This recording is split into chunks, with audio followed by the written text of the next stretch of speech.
بسم الله الرحمن الرحیم. السلام علیکم ورحمة الله وبركاته. بینەران و بیستەران و خۆشەویستانی کەناڵی ئاسمانی پەیام، سەلام و ڕەحمەتی خواتان لێ بێ. ئەم کاتەوە هەموو کاتێکتان باش. خۆشحاڵم لە ئەڵقەیەکی نوێی بەرنامەی دوانگەی خەڵک بە خزمەتیەوەی ئەزیز و خۆشەویست شادەبمەوە. ئازیزان و خۆشەویستان، تەوەری ئەڵقەی ئەم جارێ بەرنامەکەمان پرسیاری واکەین: کێ بەرپرسە لە دیاردەی هەڵکوتانە سەر هاوڵاتیان و تەقەکردن؟ معلومی هەموو لایەکە ماوەیەکی زۆرە هەرێمی کوردستان بە دۆخێکی ئەمنی ناهەموارە و ناجێگیرە تێپەڕە بێت. هەموو شارەکان بەبێ جیاوازی، بە تایبەت شاری سلێمانی و دواتر شاری هەولێر، کۆمەڵی خروقاتی ئەمنی تیادا ئەنجام ئەدرێ بەبێ ئەوەی سەیری کەسەکان بکرێ و جیاوازی لە نێوان شخصەکان بکرێ. بە نمونە مامۆستایانی ئاینی هێرشەکرێتە سەریان یاخود تیرۆرەکرێن، مامۆستایانی قوتابخانە و مامۆستایانی زانکۆ و دکتۆرە بەڕێزەکان و کاسبکارەکان و تەنانەت ئەندامانی هێزە ئەمنیەکانیش بە هەمان شێوە گرفتیان هەیە و بەدەست ئەم دۆخەوە دەناڵێنن. ئاخۆ ئەمە هۆکارەکەی چی بێ؟ چی وای کردووە کە هێزێک مافیا ئاسا هەڵکوتێتە سەر خەڵکێک و ئەزیێتیان با و ئەشکەنجە و ئازاریان توش بکە و بە چەقۆ بێ، بە دەمانچە بێ، بە هەر جۆرێک لە جۆرەکان دۆخێکی ناهەموار و ناجێگیر بێتەکایەوە. دیارە لە ڕۆژانی ڕابردوو پەرلەمانتار دکتۆر غالیب لە شاری سلێمانی بە هەمان شێوە هێرش کرایە سەری و لە بەردرگای ماڵی خۆی بریندار کرا. ئەمە و چەندین پرسیاری تر لەم تەوەرەیە قسەی لەسەر ئەکرێ. ڕۆژنامەنووسان تا ئێستا کێ مافی بۆ وەرگرتوونەتەوە؟ ئەو ڕۆژنامەنووسانەی کە کوژراون، تیرۆر کراون، ئەوانەی کە هەڕەشەیان لەسرە. کەس ئەمینە لە ڕوحی خۆی کاتێکا چێتە دەرەوە بە سەلامەتی بگەڕێتەوە بۆ ماڵەوە، بە تایبەت ئەو چینەی کە معارەزەی ئەم حکوومەتن و ڕوبەڕووی ئەم حکوومەتە وەستاونەتەوە، یاخود با بڵێن ڕوبەڕووی ئەم حیزبانەی دەسەڵات وەستاونەتەوە. خۆشەویستان، هیچ کەسێک لە هەرێمی کوردستان لە ئەمانە نییە، واتە هەست بە ئاسایش و ئارامی ناکە. بەڵام ئەبینین هەمیشە باز لە ئۆقرەیی و ئارامی ئەکرێ لەلایەن بەرپرسانی ئەم وڵاتەوە. بە نمونە هیچێک لە بانگەشەکانی حیزبێکی دیاری کراو ئەوە بووە کە ئارامی بجێڕێتەوە بۆ ئەم شارە کە شاری سلێمانیە، کە تا ئێستا ئەم وعدە جێبەجێ نەکراوە. وەکو بینیمان لە بازگەیەک لە بازگەکانی ئەم حکوومەتە لە شاری سلێمانی هێرش کرایە سەر چەند ئاسایشێک و بەداخەوە ئاسایشێک شەهید کرا، کوژرا، دواتر وەک بەرزەکی بانان بۆی دەرچوون، وەک باز دەکرێت کە تا ئێستا دوان لەو هێرشبەرانە دەستگیر هەر نەکراون. معلومە لێرە و لەوێ بە ئێمە ژەوترێ ئێوەش قسە مەکەن و پێویست ناکات لەسەر شاشەوە ئاوا بەم شێوازە قسە بکەن، چونکە دوجار ئێوەش ئەکرێنە ئامانج و ڕوبەڕووی ئەم ترسە ئەبنەوە. بەڵام حەقوتن لە هەموو شوێنەکە پێویستە و ئێمە ملێک و گردنێک و ڕۆحێک خۆی پەروەردگار پێی بەخشیوین هەر خۆی ئەتوانێ بیباتەوە. سڵکردنەوە لە هیچ کەسێک ئەگەر موسڵمان بێ نابێت سڵ بکاتەوە و نابێ بترسێ. دوجار ئەڵێن هیوادارین ئەمن و ئاسایش بگەڕێتەوە بۆ هەرێمی کوردستان و پارێزگاکانی ئەم هەرێمە. لەو خۆشەویستانی کۆمنتیان نووسیەوە بە تەوەری ئەڵقەی ئەم جارێ بەرنامەکەمان. کاک بەکر محەممەد نووسیوێتی حکوومەت و کاربەدەستە پلە باڵەکان بەرپرسن لەم وێرانکاریەی کە ئێستا لە ئارادایە. ڕێبوار حەسیبی ژەڵێ دەسەڵات بەرپرسی یەکەمە لە هەرێمی کوردستاندا. ئەحمەد کەریم ئەڵێ ئەرچی حکوومەتە سەلامەتی تاک و کۆمەڵگە بپارێزێت.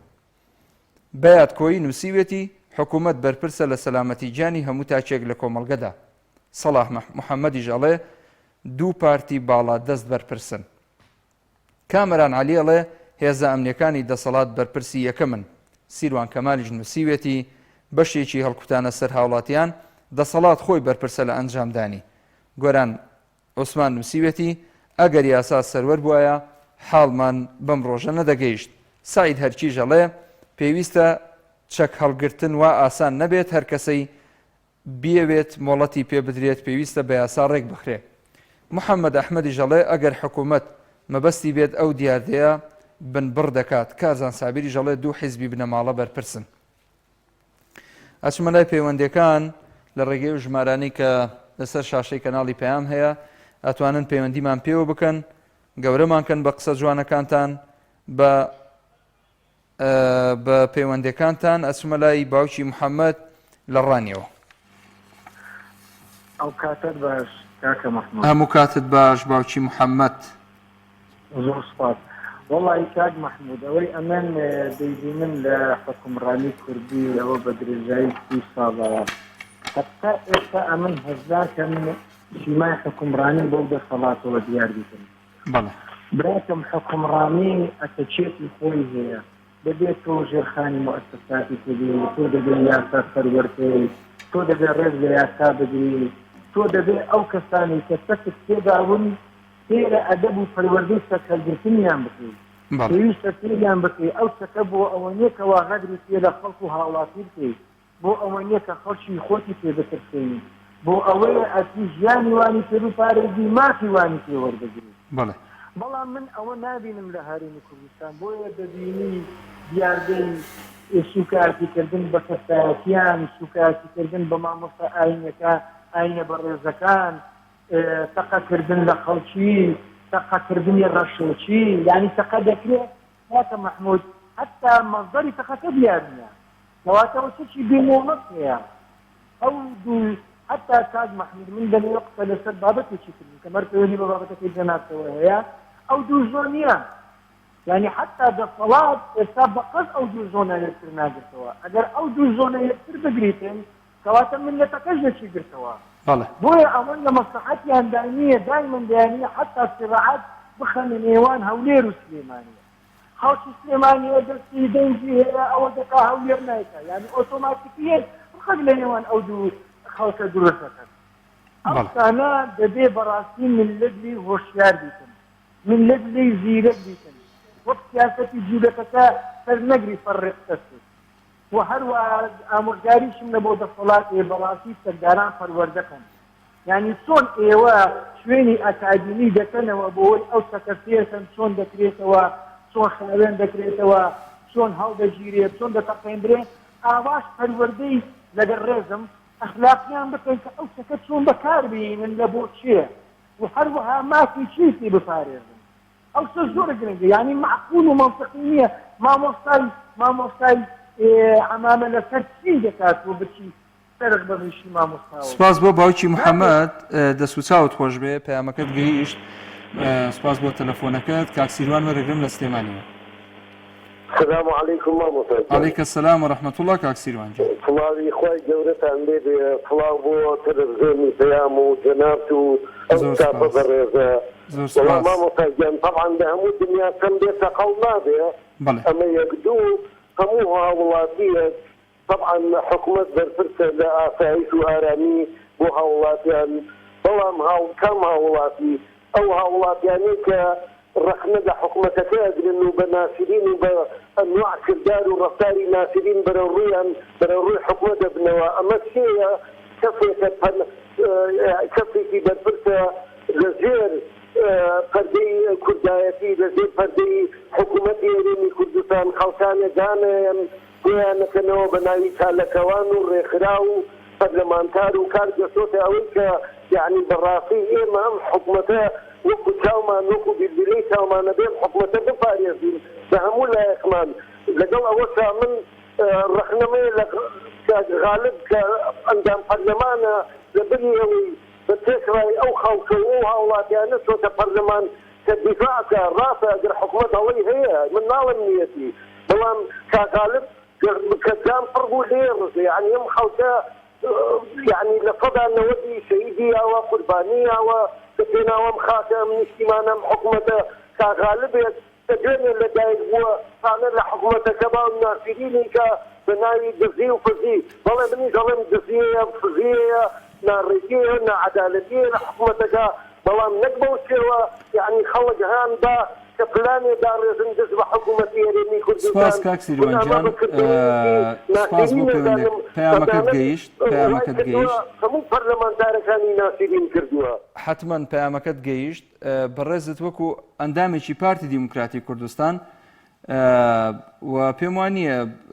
بەڕێزت کاک دکتۆر غالیبت پێ هەزم کرێ، حتمما هەروایە کاک دکتۆر غالیب تا ئەمڕۆ بە شێوەیەک لە شێوەکان ئەو هاوشێوەکانی ئەو هاوڕێکانی ئەو براکانی بە نمونەی کاک غالب و کاک سۆران و کاک ئەحمەی حاجی ڕەشید و ئەمانە شەڕ بۆ ماف و قوتی خەڵکەکەن لە بەغدا تەنانەت لە هەرێمیش بۆ ئەوە جەنگن بۆ ئەوەی مافی من و تۆی هاوڵاتی و فەرمانبەر و موچەخۆر حەقمان بگەڕێتەوە. باشە من سپاسی جەناب دەکەم، ئەچمە لای کاک مەحموود لە دهۆکەوە. سيدة محمود تيشان إن شاء الله باشي. سيدة محمود تشواني باشي إن شاء الله. الحمد لله خد اشتغل سيدة. سيدة دياربتك جدا وكاري لأوا جيدا خير قوي خلك هميد يتشك داره وأي ضربوا مثلا حكمات نرخصية مثلا كفش مرقا نبوت يفش مرقاي تفنقا خوب دانم جيشولي دا نبوتي نبا مال نبشت نبا مال وجا أبد بيده هوكار تقا كردن تيدا بيتن وشكت بمولات وهرو صاجي جهدا خيا يا صاجي نبويا السروار بس بو سرفقي نجار السروار اما بو جهدا صلادار وجهد شول بالنسبة قانون ياسا سروانينا وقالك من سيدة محمود سپاس کاک محمود دەست خۆش. ئەچمە لای کاک ئەحمەد لە کەرکووکەوە. کاک هەر لە کەرکووکەوە ڕێز و سەڵام بۆ جەنابەت. سپاس بۆ جەنابەت کاک ئەحمەد گیان. قوربانە وەڵای برام نازانم بڵێن چی لەگەڵە وڵاتی ئێمە وڵاتێکی زۆر خۆشە، یانی بەداخۆ ئێمە ئەندا پەرلەمانی وەک کاک غالب ئەم وڵاتانەیە تێکدەن بۆ بەڵێ نا ئەوانەی کە دژی کاک غالبن یانەیە ئەم وڵاتە تێکدەن وەک جەنابت فەرمووی کاک دکتۆر غالب داوای قوتی من و داوای قوتی تۆ بکە ئێتی بۆ کاک سیوانی بەیەکێکە خۆی من بەقەدەر تووسەریە و خەباتم هەیە کاک محمود من ئەگەر حیزبەکەم غەڵەت بێ ئەڵەم غەڵەتە جوانە. دەست خۆش بێ کاک ئەحمەد. لەسەر ڕۆژنامە نووسانەی دەڤەری بادیان کە ئەوە بەناحەقی زیندانی بکرێن و ئەڵێن سیخوڕی وڵاتان بوونە. وەڵای ئەگەر سیخوڕی وڵاتانەش بێت من دەستخۆشیان لێتم سیخوڕی لەوانەوە بۆ ئەوە داوەتەوە. برام ئێمە حەز ناکەم من کار کۆم بباکەم و تاشیر بکەیت. سیخوڕی دیارە کوێیکا و کوێ نایکە. فەرموو لەوانەیە 50 کیلۆمەتر کە سوپای تورکیا هاتۆتە ناو خاچی کوردستانە و لە سنوورەوە چی هێنایەتی کاکە کە لە پەکەکادرێ چی هاوکاریەکە لێدا. من ناڵێم کاک محمود وێنیان کاک جەلال محمود گیانەکەم فەرموو. کاک محمود جان من ئەوڵێم هیچ تاکێت بەخۆم و بە تۆشەوە ئەگەر کورد نەبین حەز دەوڵەتی کوردی نەکەین و حەزمان لێبێ ئەم ئەزمونەی هەڵاتێ والله وبالله من گریانم دێ ئێستاس کە بەحثی 16 ئۆکتۆبەرە کرێ من گریانم دێ لە ناخەوە ئەگریم یعنی دەبدا من ئەو ڕۆژە نازان جەنابەت لە کەرکووک بوویانە من پێشمەرگە مەدی ئەجیرا مەدی ئەجیرا مناڵ مەدینی ئەجیرا لە دەفەت پێ بدەی کاک محەممەد یعنی ئەمانە وا لە تۆەکەن من ئیساگە شەخصی خۆم وەڵڵای برام نە وڵاتی و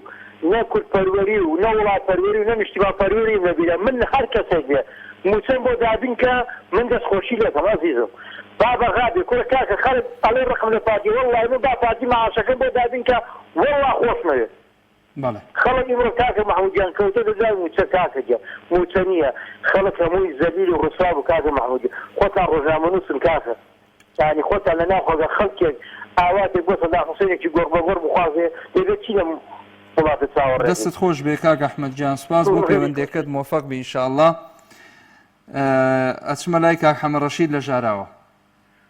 مامۆستا محمودی بەڕێز دێوارەت باش. هەموو کاتت باش کاک حەمەد ڕەشید. سڵاوی خوای لە تۆ لە ستافەکەت. سڵاوی خوا لە جەنابیشت. ڕێزم بۆ بینەران و بیستەران. ئەزیزی ئێمەی. بەڕێزی کاکی بەڕێزم یاسا سەروەر نییە یاسا زەعیفە من پرۆشیەوەمە بوختان بە خۆمان دەکەین دەسەڵاتیش بوختان دەکات ناویان لە خۆناوە حکوومەتداری بەکەی حکوومەتداریە هەر وڵاتێک هەر حکومێک کە یاسا سەروەر نەبوو ئەوە مەسیریەتی ئەوە دوا ڕۆژەکەیەتی ڕێزم بۆ باوکی محەممەد لە ڕانیەوە نسحەتیان دەکات کاکە ئەوانە لەمە پتری دەزانن بەڵام ئاوای دەخۆن ئاوای لێ دەخڕن تێگەیستی ئێساش لەگەڵدا بێ کە ئەو ماقوڵانە و دیواخانانە و نازانم چی کەیەوە حکوومەتداریە برای بەڕێزم یاسا زەعیفە ئێستا لەناو حیزبەکاندا ئێستا دەسەڵاتداری وای تێدایە سولح و سەلاحیەتی دەکات لە زیاتی یاسای تێگەیستی چەند سەرداری ڕاگرتووە پیاوکوژ و نازانم چی بۆ سەرکوتکردنی خەڵک بۆ چاوترساندی خەڵکی فەقیر ئەمە کەی حکم بەڕێوە بردا نەوەسی لێگەڕێ لە پێشووتر لە شۆڕسی شار ئەمە وەسی 1 ساڵ حکومەتداری دەکەن دەما بە خۆیان دابتنەوە کوا مەسەلە نەتەوایەتیەکە هەنگێ و نەکوێ بەڵێ تێگەیشتی زۆر سپاس بەڵێ نەتەوایەتیمان کوا حکومداریمان کوا خەرق و نیشتیمانمان ئێستاش لە هێزار کاکە باوەڕ کە بەغدا بەو نابەرامبەری خۆی بەو هەڵوەشایی خۆی بۆ بەرەڵای بێسەرەوبەری خۆی صحبت بە کوردی دەکەن وایە لە خۆیان کردو کاکە یاسا زەعیفە وەڵڵاهی بوختانە کە پێی دەڵێن ناویان لێناوە حکومەتداری و سولح و سەلاحیەتی عەسایری حکومەتداری و تووشی هەموو قسێکی دەبم دەستخۆشی لێ دەکەم سپاس کاک حەمد ڕەشید دەستخۆش بۆ پەیوەندێکت خوا لەگەڵ ئەچمە لای باوکی ملکۆ لە چەمچەماڵەوە باوکی ملکۆ الو بەڵێ باوکی ملکۆ مامۆساجان سەلام عەلەیکم عەلەیکە سەلام و ڕەحمەتوڵڵاهی و بەڕەکاتوهو باشی مامۆساجان تۆ چۆنی ئەزیزەکەم زۆر سپاس مەمنونم لە خزمەتام بۆ قوربان لە خزمەتی خوای گەورەی وەڵڵاهی لەسەر دکتۆر غالی بازانم مەسەلەکە باسی ناسەقامگیری وەزعی ئەمنیەکەین لە هەرێمی کوردستان بەگشتی جا وەڵڵاهی داخۆ ئەوان کاکە حکوومەت نین کۆمپانیان بەڵێ بۆ کۆمپانیان ئەوان دوو کۆمپانیان کەم حکوومەتە بەڕێوابن دوو کۆمپانیا بەڵێ دوو کۆمپانیان کە ئەم وڵێتە بەڕێوابن کێ حکوومەت نەکە حکوومەت بوونایە لە شەڕی یەکێتی پارتی ئەوان خەڵک بە کوشتەکەن بەڵێ لە شەڕ یەکێتی پارتی خەڵک بە کوشتەکەن ئەوان بەداخەوە باشە جەنابەت لە چەمچەماڵ ئەژید ئێستا لە چەمچەماڵ دیاردەی هێرشکردنە سەر خەڵکی بۆ نمونە یعنی حاڵەتی نائۆخرەیی هەیە لە چەمچەماڵە بۆ نمونە بەراورد بە جاران یان ئێستا شێوازێکی ترە بۆ نمونە باوکی ملکۆ حەزم کردە و پرسیارە لە جەنابەت بکەم بەڵێ جاوەڵا ئەگەر حەز لێبێت جەنابەت حەزەکەی بۆ خۆت وەرە بۆ چەمچەماڵ وەزی چەمچەماڵ ببینە ئەمجا بزانە وەزی چەمچەماڵ چۆنە من خۆم ئەزانم چۆنە بەس بۆیە پێم خۆشە لە تۆ بپرسم بەڵێ من گومانم نییە لەوەی کە زۆر ئارامە و ناوچە و منتیقەیەکی زۆر ڕێک و پێکە و خەڵکەکەی زۆر بۆ خوا سوڵحاون و خەڵکێکی زۆر مسلمانی تایە لەوە گومانم نییە بەڵام لێرە و لەوێ بۆ نمونە باز دەواکرێت کە هەرێمی کوردستان بە ئاقارێکی خراپە تێپەڕ ئەبێ و کۆمەڵێک دەستی دەرەکی و ناوخۆییش هەیە بۆ تێکدانی بارودۆخی ئەمنی هەرێمی کوردستان بەسەر جەم حیزبەکانەوە زیاتر حیزبەکانی دەسەڵات ئەوانەی کە ئێستا لە دەسەڵاتن شتی وابوونی هەیە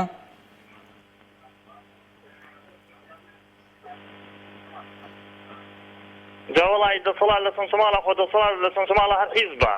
مامۆساجان هەر حیزبە حیزب تێگەیشتی هەر حیزبە هەر حیزبە ئەندامان داتە بەرشە هەر حیزبە ڕێ خەڵکەگرێ هەر حیزبە بەچێتە سەر فەقیر و هەژار هەر حیزبە ڕێ لە خەڵکەگرێ بەڵێ دەست و چاوت خۆش بێ باوکی ملکۆ سپاس بۆ پەیوەندێکە دەچمە لای کاک هەڤاڵ لە سلێمانیەوە بەڵێ کاک هەڤاڵ گیان هەموو کاتێ باش باسی بارودۆخی ئەمنیەکەین لە هەرێمی کوردستان بەڵێ جەنابەت کاک هەڤاڵی من کا حەمەڕەوف نیم من مەحموود کەرکووچیم تۆ چۆنی کاک هەڤاڵگیان ناوت هەڤاڵە کاک محمود جان قورباسی جەنابە باشی شکر کاک هەڤاڵگیان لە خزمەتام پیاوێکی محبوبی یعنی بەڕاستی حقیقەت الله سپاس دەکەم دەستی خۆی بفەرما سپاس بۆ جەنابەت کاک هەڤاڵگیان بەڕێزی لە خزمەتام یعنی ئەو دەستدرێژەی کە کراوەتە سەر دکتۆر غالبی بەڕاستی ئەوە تاوانێکی گەورەیە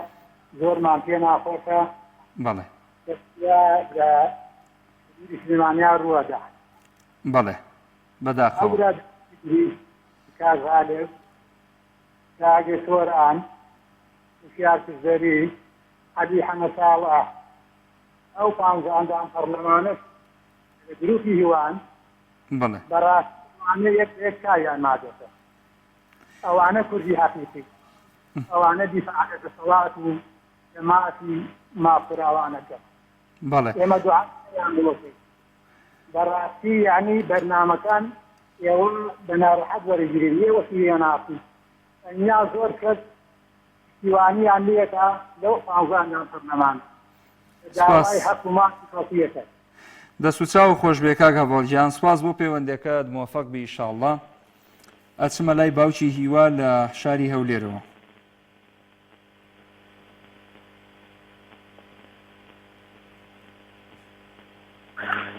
باوکی هیوا فەرموو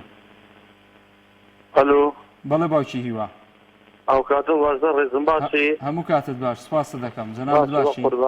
مەمنونم الحەمدولله بەڕێزی ئەێ تەوەڕەکتان لەسەر ئەوەیە یعنی لەسەر هەڵسانە سەر هاوڵاتیان و تەقەکردن لە ناو شار شتیوە هاوڵاتیان بەڵێ بەڵێت خۆش بێت من ناگەڕێنەوە بۆ دەسەڵات بۆ خەڵکەکەی گەڕێنەوە کاک ئێستا من خەڵک خۆی بەرپرسیارە کاکە لە چەم ماڵ و لای ئیدارەی ڕاپەڕینەوانە پێش ماوەک پێش ئێستا بۆ پیشاندان کرا یعنی بارەگای حەزبی ئیسلامی یعنی حکومی یعنی ئەو حەزبانەی باڵا دەستنەوەن هەموو شتانجا یعنی حکومەت چی کرا هەموو خەتای خەڵکەکەی کاک بەڵێ بەڵێ خۆش بێ یعنی من ناگەڕێنەوە بۆ حکومەت خەڵکەکە خۆی بەرپرسیارە لەو شتانە سپاسە دەکەم باوکی هیوا دەست خۆش بۆ پەیوەندەکەت زۆر سپاس باوکی ئاسۆ لە بەرانەتی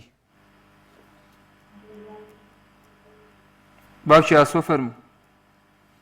سلام علیکم کاک محمود عەلەیکە السەلام وەڕەحمەتوڵڵا باوکی ئاسۆ باش براکەم سپاسە دەکەم جەنابەت چۆنی سپاس دەکەیت کاک محمود جان گیان براجان با بۆ هەموو پۆستۆنەکان و ئەوانەی قسە لەسەر هەموو حیزبە دەکەن چاوەڕوانی ئەمن و ئەمان نەبن کە ئەمانە دەیشێتی بابات بزانێ هەموو خەرگ ئێوەش بزانن بەڵێ ئەوانە دەیشێکیان هەیە تەنها خاپەت بە ئەمنیەت و هەیکەلی خۆیانەوە بەڵێ ئەوەی تر هەمووی معەڕەزە لە بۆ لێدان لە بۆ کوشتن لە بۆ گرتن لە بۆ دزنکردن لە بۆ هەموو کارانێک کە بەرامبەر ئێوە بەڵێ هەرچی دیانەوێ دەیکەن بەڕاستی نەتوبرێن ڕۆژنامە نووسیان مامەستای ئاینی یا مامەستای زانکۆ یعنی هیچ شتێک ڕێگریان نییە هەرچوونی پێزێک بەرامبەر بەوانە قسە بکە ئەوانە لە ئەمن و ئەماندانینە تا هەمووشتان ساز بزانن ساکردنە خۆکردنە ساوی خەڵکی ئەوشتانە برن ئەرێ ئەمنیەتی کوردستانە و هەم نازانم پێ ئەوشتانە هەموو بەسەر چووە بەڵێ دەست و چاو خۆش بێ باوکی ئاسۆ سپاس بۆ پەیوەندەکەت خواگەدارت بێ ئەچمە لای کاک محەممەد لە تەچێەوە باشی براکەم چۆنی کاک محەممەد گیان قوربان دەنگ و باس سپاسە دەکەم لەخوا بە زیاد بێ وەڵایی لەسەر تەوەرەکەتان لە کاتی زۆر زۆر باشا بوو دەستان خۆش بێ سپاسە دەکەم وەڵایی من لەسەر ئەو تەقەکرد و ئەو شتانە ڕاستەکەی ئەمەوێت شتێ بڵێن لە ناحی کەدین زۆر و بڵاوە بەڵێ بەخوای یەکەم کەسکەلی بەربرت دێ لە هەنی پەیوەنددار باش چونکە خۆیان هۆکارێکن بۆ ئەوەی کە خەڵک لەو ناوچەیە باڵا دەست بێت لەبەر ئەوەی ئەوان خۆیان ئەو کەسانی کە تەقە ئەکات بەڵێ ئەوەی پشتی هەیە ئەگەر بێت و کەسێ پشتی نەبێت ناتوانێت تەقە بکات باشە دوجار ئێمە هێزی ئەمنیمان هەیە و پۆلیسمان هەیە دادگامان هەیە ئەمانەی کە ئەم کارانە ئەنجام بدەن دواتر شوێنمەکانیان نازانرێ لە ڕووی ئیستیخباراتیەوە ئەم هێزانی هەرێمی کوردستان پێت وایە لاواز من بۆ دۆزینەوەیان یاخود مەبەستیان نییە لە گرتنیان با پێت بڵێم ئێستا ئەم من نمونەی زیندوم لایە بەڵێ کراوە لە تەکیە بەڵێ تاقە کراوە بەرپرس خۆی ئاگادار بوو تاقە لە جیرانی خۆمان کراوە بەرپرسێ ئاگادار بوو دەستی خۆشیانی پیاوە بەڵێ ئەیتر نازانم بۆچی واکەن وەڵی ئەیانەوەی شیرازەی خەڵک تێک بدەن شیرازەی ماڵ تێک بدەن ئەوان هەموو ئامانجانەوەیە خەڵک بۆ شێوازە بڕاتەڕێ دەست خۆش بێ کاک محەممەد گیان سپاسە دەکەم بۆ پەیوەندەکەت سەرکەوتوو بێچمە لای کاک محمود لە گەرمیانەوە السلام عليكم. عليك السلام ورحمة الله وبركاته. بيادار قريان طوال شعلو خوش رزايكي وكو طوب أبيس بلان لهجنا هوال النبي لو بيابانا هرخوي مخواس ونشيطانا رواني مسيرة مشبقي داوا تاربعي كاك محمولة دور وسطاوا وارويتي أكم بلقو هر أو بيا يا قلاي قاقان يا هين خسرو بمعلوم هر أو خاطر مجمع أويش خريكي خفة خما أي صلاة والليبة السلام عليكم براكة عليك السلام ورحمة الله كاك محمود جيان ما شاء الله الليبة شعريكي خوشو خامد رنجين دسو تساوت خوش كاك محمود جيان باقي مقلينا لحكمت بكين نا لحزب بكين بقرينو بو عيني فيروزي إسلام أو باشترين قصب ولم برنامج كراوة برابر رزقكم يا ما أملتي كردا يا أخوة هیچ ملتیه بغرا نوی هر کیه بغرا بیه هر ملتیه ابی باشکی بدا بله فقری نعمت بکا ابی باشکی بدا اما خومان چاک نین خومان او خلقا کلل جناب تاقصیک او تلفون بو جناب تکا ابی خوی چاکا مالو منالکی چاکا وردول دا اوسیکی چاکا دشت ما شارکت چاکین والله يبرا فيها وخراو لو خلق شاكا خلاكا خوي أرواح بله خوي أرواح بالتأكيد يعني كان محبوب خلق بوا أرزانية همو ماني مليون وجوساتي ورد مليون المية ورد المية وتي أخوابي والريامة كيفان أخوا بنامان ده أبو طارنية والله برام حمكة تنكرنا برا ما هو تنظالم وتصلان من تويتيانيا الحمد لله إخوات كريم. بله بله. أي الإخوان بجا خلق بو وتي كلهم برو تنا كي جزبير باخ فن خانة كي بير بريجين رويا وآب رجاينا أما شلون إخوانا يبري. بله. أما بفقد نعمتها. خواي جورا. برزقهم. إما خطاي خومانا خطاي خومان ظالمين خواي تعالى الزوال من بو أني. أمانة الزوال. بله. خواهي قورا رحم بحالنا مكا إن شاء الله كاق محمود جان. خواهي قورا آساني كا إن شاء الله. آمين يا ربي. مسلمانان وحازي إن شاء الله بطاريزية. آمين. الله مصيبات خراوتر. يما لخواوز أمانة كمان باشا تارابيت. يسمون كابراك كمان دامن. بله. عليك كاق محمود جان ماني 150,000 مدني. أود دو مانجار يقول ماني حتى 5,000 هل يجي الحمد لله بو قابيغي خوايجان لبخر أو طبعا بسرانين يا ربي خواهي قوري رحم بهمولا يقبكا وعاقبتي إيمش وإيوش بخير بجري سباسة دكم بو بيوان ديكت خوالي رازي بيك كاق محمود شاكين أو خلقا قشي خوي شاكا پشتیوان بخوا يا مجبورة شاك بيه شاك نبي إدارنا قاروا پشتیوان بخوا دست وچاوت خوش بيه خواه قدارت بيه أتسمى لك كاق عبد الله لسوار قرناوه كاق عبد الله جان السلام عليكم ورحمة وعليك السلام ورحمة الله وبركاته خالي رازي بزناب باش يشكر والله دا شو فقيرك دبيني تقبكا كاكا بله هيش فقيرك نعبين تقبكا أو تقلك دفي دروغات أوي فقيرة تقناك أي شيء تقدك تقبكا دفي دروا أبوه تقدك لأنك أولاد ناتواني تقبكا أو دروش توا أي عراقي شوارتي ويتي ونماوا عراقي دبيني شوارتي وكي لە باڵێ کاتە دەرێ تەحالوفی دەولی دایکی کاتوی عێراقی باڵێکی نادرێت زیاتەوە تەماشای دەکا و ئەوە ڕسمی دەگری بۆ خۆی لە حەوای چوارچێوەکەی نێشتۆ تو لە تورکیا را کابرا خۆی تێداوێت لە ئێران را خۆی تێداوێت لە سووریا را خۆی تێداوێت لە جنوب را خۆی تێداوێت ئایا دەکۆن ئەو وڵاتان وای لێ وا کاک ئەوەی لێ چاوەڕوان دەکرێت برا دەست و چاو خۆش بێ بەڵێ کاک عەبدوڵڵا وای لێ کرد تەختی کە تەخت لە کوردستان عێراقی چی چوارچێوە لەکوێ ماوە عێراق بەڵێ چوارچێوەکەی ئەوەی بەدە ئێران وەیە ئەوەی بەدە سووریا وەیە ئەوەی بەدە سووریا وەیە ئەوە چوارچێوەکەی کاک هەر وای دێ بەڵێ بەڵێ ئێتر خۆشی سپاس بۆ جەنابیشت هەر لە خۆشی دابی ئینشاڵڵا کاک عەبدوڵڵا گیان موفەق بی گیانەکەم ئەچمە لای کاک ئازاد لە کەلارەوە. السلام عليكم. عليك السلام ورحمة الله وبركاته. والله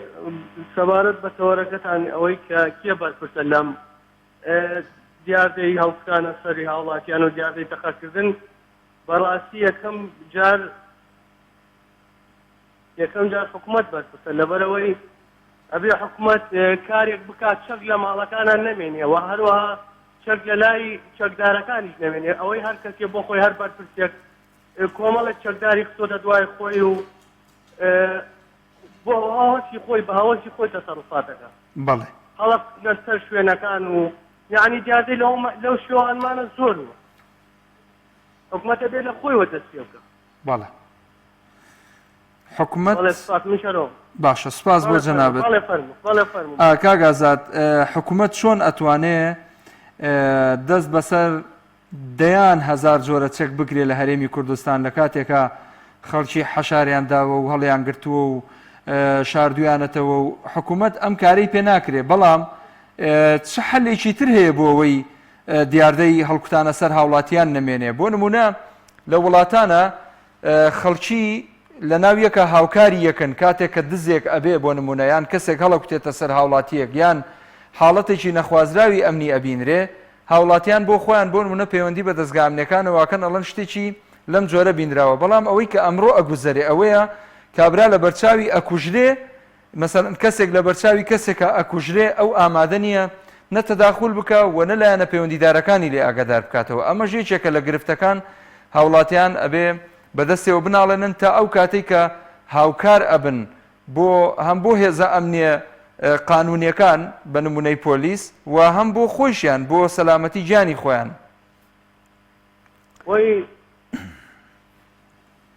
بەڵێ قسەکە جوانە و خۆی حکوومەت ئەتوانی ئەو کارە بکە بەڵام حکوومەت ئەبێ لە خۆیەوە دەست پێ بکە. قسەکە جوانە ئەبێ هەم هاوڵاتی هەم حکوومەت هاوکار بن. یعنی ئێستا لە کوردستانە خەڵک ئەڵێ دەست بگرە بە کڵاوەکەی خۆتەوە بانەی بە هەمووی ترساوە بۆ نمونە لەوەی کە ئەمڕۆ لەو بوو سبەی ئەگەر دەنگی لێ بێنێ یان باسی بکە یان بڵێ شتێک لەو بابەتەم بینیوە بە چاوی خۆم دوو خەلل هەیە خەللێکیانەوەیە لایەنی پەیوەندیدار وازی لێ نایەنێ ئەوەندە بانگی ئەکا و شایەتی پێ ئەدا و ئەوەندە عەزیەتی ئەدەن بە هاتوو چۆکردن و متمانەش نەماوە لە بینی هاوڵاتیان و هێزە ئەمنیەکان. ئەمە ژێچێکە لە گرفتەکان سوپاسە دەکەم کاک ئازاد. کاک ئەحمەد لە شاری هەولێرەوە. بەڵێ کاک ئەحمەد. باش کاک ئەحمەد لە تەلەفۆنەوەی گوێم لێ بگرە سوپاس دەکەم. باشی سپاس بۆ جەنابەت. تۆ باشی؟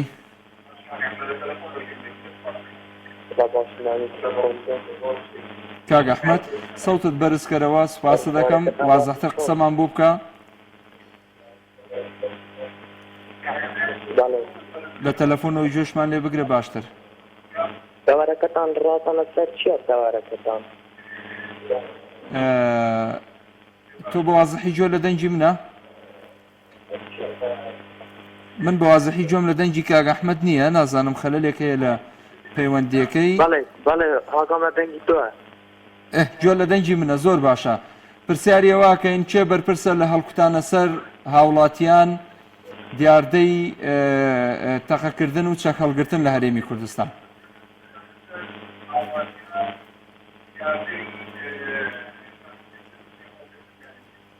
والله هاوڵاتی بە خۆی بەر پرسیارە حکومەتی دەڵێت هاوهانە بەس هاوڵاتی حکومەتی بە هاوڵاتی دانەگەت هاوڵاتی لەو لە شەڕ و شوقی کەدەکەت حکومەت بێتاما بێت حکومەت دەڵێت کەوا مەکەن هەکەت ناڵێت بەس هیچ حکومەت تێدانیە ئەو شتانە هاوڵاتی بە خۆی باشە حکومەت تێدانیە دوجار ئەمەی کە ئەم جۆرە تەقەکردن وەڵکوتانە سەر هاوڵاتیان هاوڵاتی ئاسایی دەیکا بۆ نمونە من و تۆ دەیکەین نازام زەنابێت چی من و تۆ دەیکەین یاخۆت خەڵکێک دەیکا کە پشت ئەستورە بە حکوومەت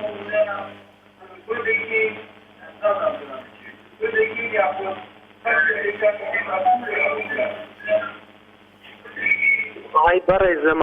ئەوانە هەموو مافیا سەردەکانن حکومەت هاگەش لینیە بەس حکومەت دەڵێت کات ئەوانە لە زوی حکومەت هەڵدەستنرا دەبنە لەسەر خەڵکی مافیا سەردە ئەوانە نەکو بەخوای حکومەت هەم دەیت باشە کاک ئەحمەد یانی حکوومەت ئیشی ئەوەی بڵێت و خودێ وا مەکەن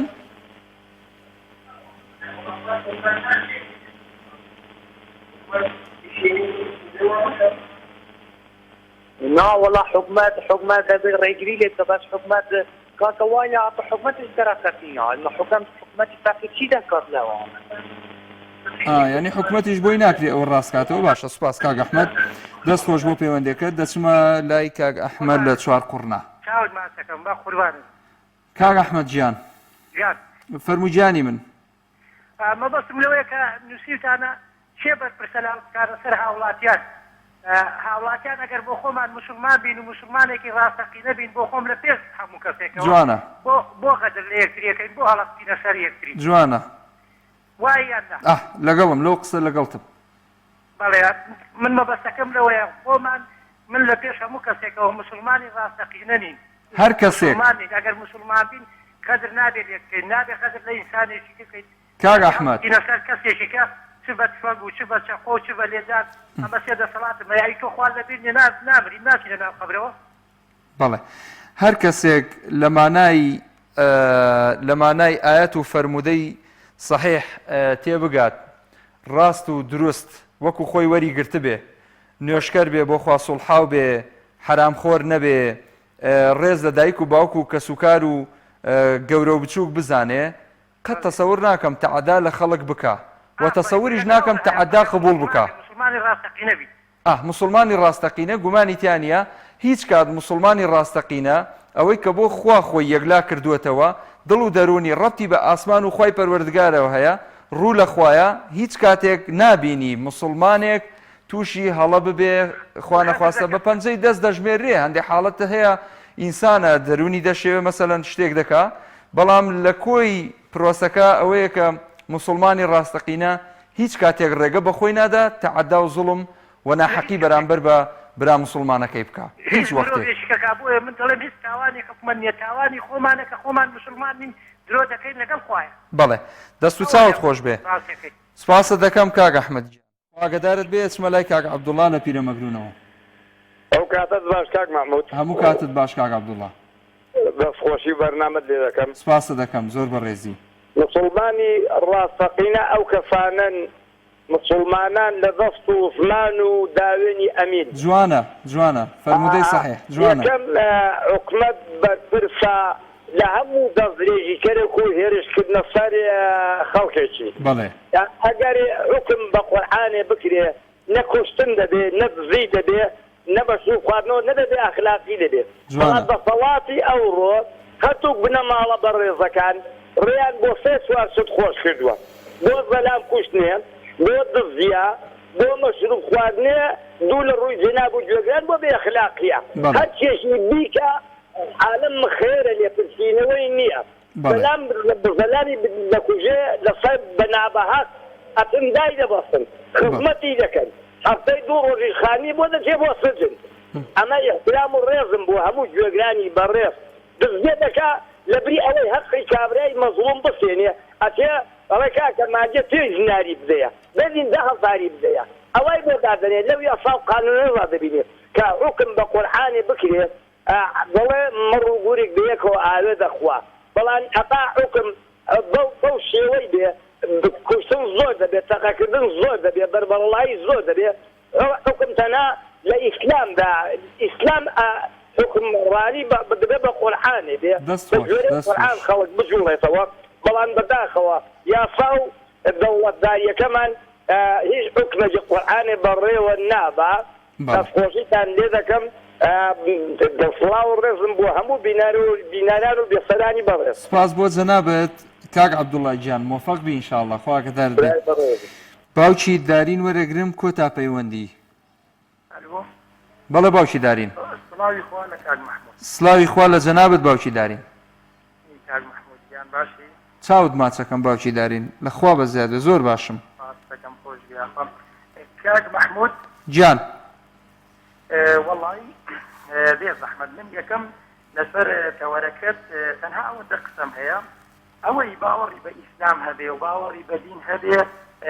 ئەگەر با بڵین مەبەستم زیاتر لە کوردستانە و لە تەوەرەکەی تۆیە بەڕاستی نە دەست درێژیە کاتە سەرکەوتونە تەخە و ئەو جۆرە شتانە هیچی ڕوونادا حتمەن ئەوە ئەوانەی کەواکەن سەر بەدەسەڵاتن ئەو گومانی گیانێ ئەمە یەکەم دووەمیش قسەش هەرچەنە پەیوەندیشی زۆر بە بەرنامەکەتەوە نییە بێ زەحمەت ئەوەیە بەڕاستی کوردستانی ئێمە بەهۆی یەکەم وەکو زەختێک بۆ لایەنە ئیسلامیەکان هەموو کات جۆری با بڵین ئەوەندە حیزبی جۆرا و جۆر دروست ئەکەن یەکێک لەوانە با بڵین کە حیزبی وا دروست بووە ئەوە پێشتر بینیم چەند لایەنێکی کە دروست بوون وا ئێستا دانەیەکەش بە ناوینەوەی نوێ و ئەم جۆرە شتانەوە دروست بووە کەناڵێکی دینی داناوە و چەند کەناڵێک فەسادیشی داناوە ئەمە لەگەڵ منافقەکانی سەردەمی پێغەمبەرە صلی الله علیه وسلم چه فەرقێکی هەیە وەکو ئەو مزگەوتەی کە دروستیان کرد لە مەدینە لە مەکتەب و لە مەدینە بوو عافو مزگەوتێکیان دروست کردەوە بوو پێغەمبەری خوا صلی الله علیه وسلم وتی نابێت کەس نوێژی تیا بکا و وابزانم ئەمری ڕووخاندنیشی بۆ دەرکرا من زۆر یعنی بەوە معجیبم ئەی هاوار مامۆستای واوا هەیە دکتۆرایان هەیە لەبەرز لەو کەناڵەوە دەرئەچێ وتار ئەدا من کە سەیری ئەوەکەم لە ناخی دڵەوە فول پێم ناخۆشە لەبەرچی ئامانجەکەی خزمەتکردن نییە بەدین ئامانجەکەی ئەوەیە دوو بەیانی با بڵین دەنگدان ئەسرێت و بۆ کۆکردنەوەی سەڵتە لەوە زیاتر هیچ شتێکی کە نییە وە کۆتایەکەیشی حکومکردنە بە غەیری خوا حەزم کرد ئەم پەیامەی من بگاتە هەموو بەڕێزی لە خزمەتان کاک باوکی دارینجان سپاس بۆ پەیوەندیەکەت مۆفەق بی ئینشاءڵڵا خوا ئاگادارت بێ کۆتا پەیوەندی موت باوکی دارین بەڵام با کاک ئیسماعیل کۆتا پەیوەندی بێ کاک ئیسماعیل کۆتا پەیوەندی لە خزمەتام کاک ئیسماعیل جان لەگەڵ جانەکەم فەرموو سلام علیکم وعليكم السلام ورحمة الله وبركاته كان محمود جان خوشي تورو بكم سپاس دەکەم کاک ئیسماعیل لە خزمەتە دەربارەی تۆرەکە دەڵی هەڵقوتانە سەرما خەڵکو و تەقەکردن و ئەو شتانە وایە بەڵێ یاخۆ حکوومەت نییە تا بەرپەس بێ لەبەردەم ئەو شتێکە نەبێ هەزارەها شت ئەکرێ خەڵک ئەکوژرێ خەڵک ئەڕفێنرێ خەڵک ئیهانە ئەکرێ ماڵی داگیر ئەکرێ کام شوێنەی بازێ ئەیکەن بە نازانم بازاڕ و بینای بەرزبەر و زە خۆڵە هەری هەرەم شتە نییە بەرهەد ئیسلامان ژێرخان و بان و هەمووی ئەم وڵاتە بەس ئەبرێ خۆ کەسێ نییە لێ بپرسێ دەبێتە خەڵکی چی شتێکی کاک محمود جان یعنی ئەمە حکوومەت لێ بەرپرسیار و حکوومەتیش بوونی نییە حکوومەت وایە تا لێ بەرپرسیار حکوومەت نییە بەڕای تۆ بەڵێ هەیە تۆ شکەبەی هەبێ وەڵی کاک ئیسماعیل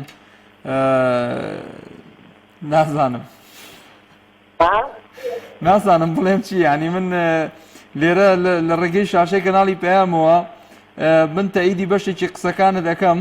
بەڵام بەنیسبەت حکوومەت هەیە یان نییە حکوومەت خۆی بەخۆی ئەڵێ هەم بەڵام هاوڵاتیانی خۆت ئاسا پێیان وایە نییە لە هەموو خەزا و پارێزگا و خەزا و ناحیەت مرکزی پۆلیسی لێ و نوێژی و قایمخانی لێ و شارەوانی لێ بەس ئەمە ڕەمزە داڕاوە چۆ خەندارێ لێدا لە حەوسانە کۆ دەبا هەبێ قەیچێکە ئەویش هەر وەکە وایە خۆی دەورێکی نییە وە قوربان من ئەڵێم وەکو ناو شتێک هەیە ناوی حکوومەتە بەڵام بەداخەوە سیستەمەکە سیستەمێکی ڕێکوپێک نییە دوو ئیدارەیی هەیە و سیستەمێکی ناعەدالەتە الراسه فريق الطواوع حكينا حكومه هذه ندو اداري اديه لا تسمى عدالتنا الرئيس الرئيسيه يعني كيف يسوي خلقك بزاف صالح لا اما انسان وقرم يقرا في صار حساب الرافر الكراوية بله كوا كامل ضريبه ما فيه كامل الزام ما فيه خلق يفعل هذا الشيء يقول ملاطة هرنا معه ولا هذاك كثير يبرك هاي أريح وزاق هاي كله ما بقى أخوابه كل خلق منك كذا بۆ خەڵکێک خۆی دا بەکوشت بۆ ئەو ڕاپەڕینە بۆ خەڵکێکیش خۆشگوزەرانەیەکی موقەتی دنیاوی بەردەستە بەڵام دوجار ئەویش کۆتایی دێ ئەم کتێک شۆخرا بۆ خواتی داوەکانەوانەی کەوان دەمیان ناو دەخرێت ئەو خەڵکە